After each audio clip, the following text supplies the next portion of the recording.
Après avoir vu le film 1917, j'avais envie de parler de ce film. Et là, avec le décès de Kirk Douglas, je savais qu'il fallait que je parle de ce film.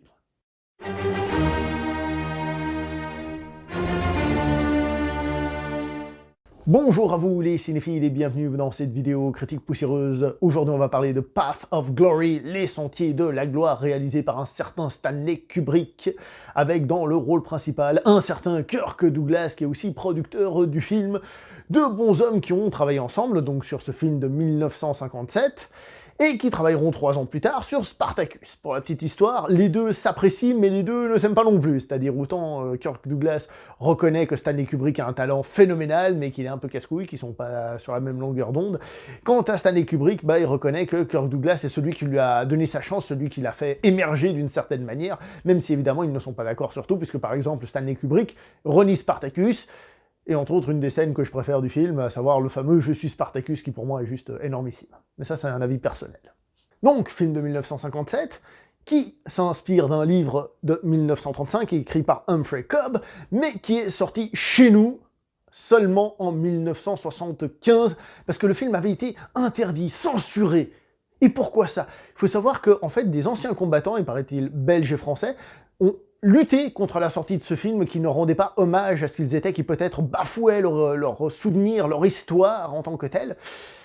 Alors, ce qui est intéressant avec ce film, entre autres à ce niveau-là, c'est que même si ce film date donc de 57, on regarde ce genre de réactions, avec lesquelles on est peut-être plus tolérant, mais on n'est pas très loin de ce qui se fait de nos jours, vous savez, vouloir censurer des œuvres parce qu'elles correspondent pas à certaines idées, etc., etc. Ça me paraît vachement d'actualité tout ça, moi en tout cas ça me rappelle des choses. Heureusement qu'on a quand même pu avoir accès à ce sacré film. Hein.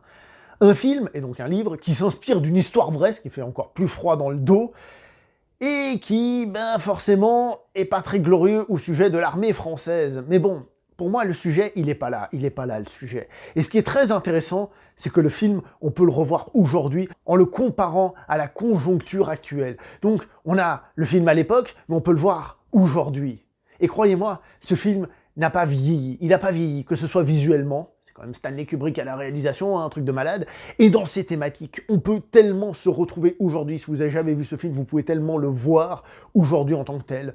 Croyez-moi, vous allez prendre une claque. Pour la petite histoire, Kirk Douglas, paraît-il, quand il a lu le scénario du film, il s'est dit, ce film, il va jamais rapporter d'argent, mais il faut absolument qu'il soit fait. Et donc, il a été d'accord pour le produire, et paraît-il que quand ils sont revenus pour parler un petit peu du film, Kubrick a échangé le scénario, il l'avait rendu un petit peu plus grand public et tout. Et là, Kirk Douglas, il a fait « Mais non, mais c'est pas possible !» Ils se sont évidemment chamaillés, hein, comme j'ai dit tout à l'heure, et comme Kirk Douglas était producteur du film, il a fait « Bon, tu fais ce que je dis moi. » Et pour nous, je pense que c'est tant mieux, même si évidemment je dis pas que l'autre version aurait été mauvaise. Ce film, comme souvent chez Kubrick, est divisé en plusieurs parties très distinctes. Pour prendre un exemple chez Kubrick, vous prenez Eyes Wide Shut, il y a la première partie dans laquelle le personnage subit un peu, la deuxième où il est plus actif. Vous prenez 2001, l'Odyssée de l'espace, vous avez l'homme des cavernes, vous avez, on va dire, l'exploration, vous avez, voilà, plusieurs parties. Vous prenez Full Metal Jacket, il y a la première partie aux États-Unis, la deuxième au Vietnam, etc., etc. Je vous laisse regarder Orange Mécanique et compagnie aussi. C'est souvent comme ça, très compartimenté. La guerre dans ce film dure la première partie. Ensuite, on a une deuxième partie, c'est le tribunal, et après, on a une espèce de conclusion, on va dire. Et d'entrée de jeu, ce film, avant même de voir d'autres scènes, rien qu'avec la première scène, tu comprends déjà ce qui se passe. On a des généraux qui sont en train de parler de la guerre, ils sont dans des trucs luxueux, comme ça, à poser, on voit qu'ils sont en train de discuter, mais comme si ça les concernait pas trop, voilà, c'est un peu comme, je sais pas, quand on joue à un jeu vidéo, allez, on envoie nos petites troupes, c'est pas grave, on a encore des ressources, on peut en créer. D'entrée de jeu, ça se voit. Et ensuite, on a ce général disant à ses troupes qu'il faut les casser de l'allemand avec fierté et tout ça, et puis celui qui est un peu faible, celui qui a un peu subi la guerre, il n'a pas sa place ici, il est indigne, etc. Donc la preuve qu'ils ne sont pas connectés aux soldats. Et ensuite, il y a cette discussion avec Kirk Douglas, parce que le film a vraiment des dialogues, bam, des baffes, où par exemple, il lui dit, voilà, pour gagner cette petite bataille, oui, bon, vous allez perdre 60% de vos troupes, mais bon, c'est pas grave, vous allez quand même la gagner. Voilà, ce sont des chiffres qui sont lancés comme ça, des statistiques, rien de spécial, bref. Voilà. Et le film est entièrement basé là-dessus, c'est-à-dire ce rapport de force hiérarchique. Là, ici, évidemment, ce sont les généraux et les soldats. Mais quand je vous dis que ce film aurait pu être fait aujourd'hui, faites le lien entre ces généraux et la classe politique actuelle. Ce n'est pas la sensation qu'ont les gens quand ils entendent parler des Macron et compagnie. Là, je parle... Hein? Est-ce que ça vous donne pas des idées par rapport au mouvement des Gilets jaunes et tout ça? C'est extraordinaire à quel point ce film est encore d'actualité en tant que tel. Et c'est pour ça d'ailleurs dans sa thématique que pour moi, les anciens soldats qui ont gueulé contre le film n'ont pas compris. C'est pas un film contre les soldats, pas du tout, pas du tout, du tout. C'est peut-être un film plutôt contre les classes supérieures qui prennent de haut les gens, tout simplement. Et le film est composé de ce genre de thématique du début à la fin, avec des dialogues poignants, très très forts, où par exemple à la fin le général félicite d'avoir exécuté ces soldats qui sont morts correctement sur le peloton d'exécution. Ah, c'était bien, c'était beau. Et quand je vous dis que ce film aurait pu être fait aujourd'hui, bah regardez à nouveau 1917 de Sam Mendes. C'est que le film a été fait aujourd'hui. Quand je vous disais dans la vidéo de ce film qu'on reprenait un peu les travelling et tout ça dans les tranchées, mais c'est ça.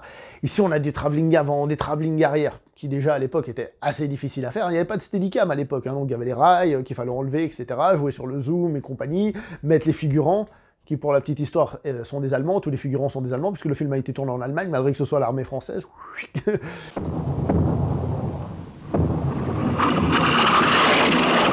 Bref, une mise en scène magnifique.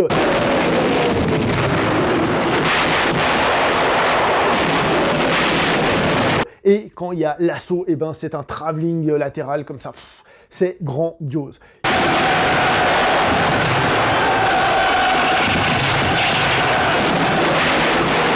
Qui plus est, Stanley Kubrick, fan de musique classique cette fois-ci, il utilise très peu de musique, très très peu. L'assaut, on entend les balles, les explosions, c'est ça qu'on entend, on n'entend pas de musique.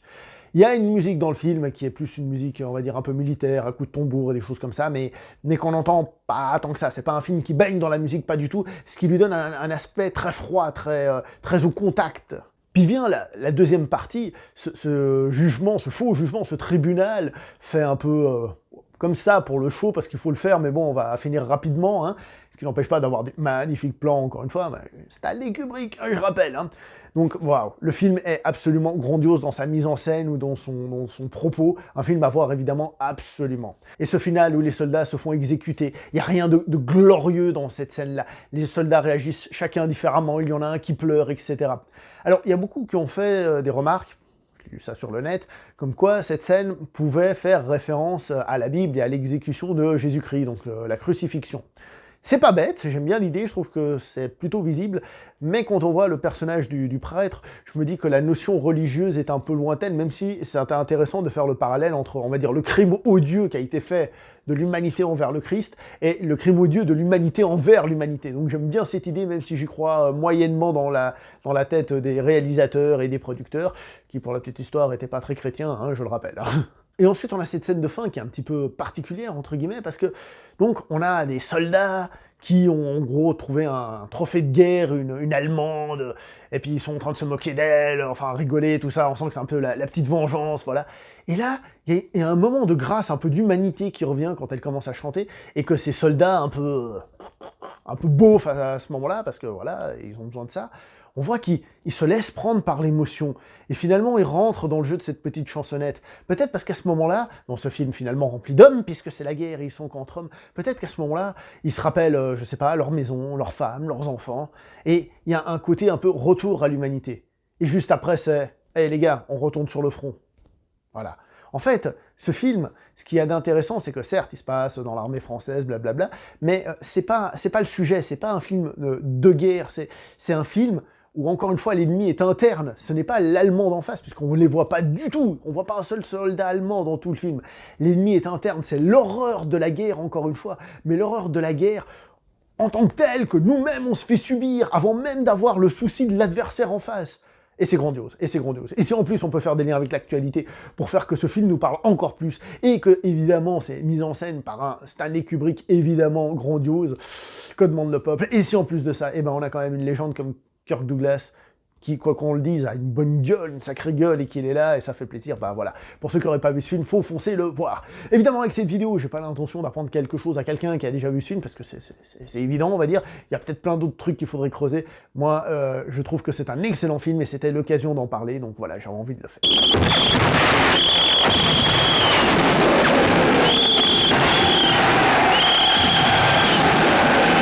Je vais donc m'arrêter là pour cette vidéo, n'oubliez pas de liker, commenter, partager, prochaine vidéo bientôt, j'espère. Allez, portez-vous bien, ciao tout le monde.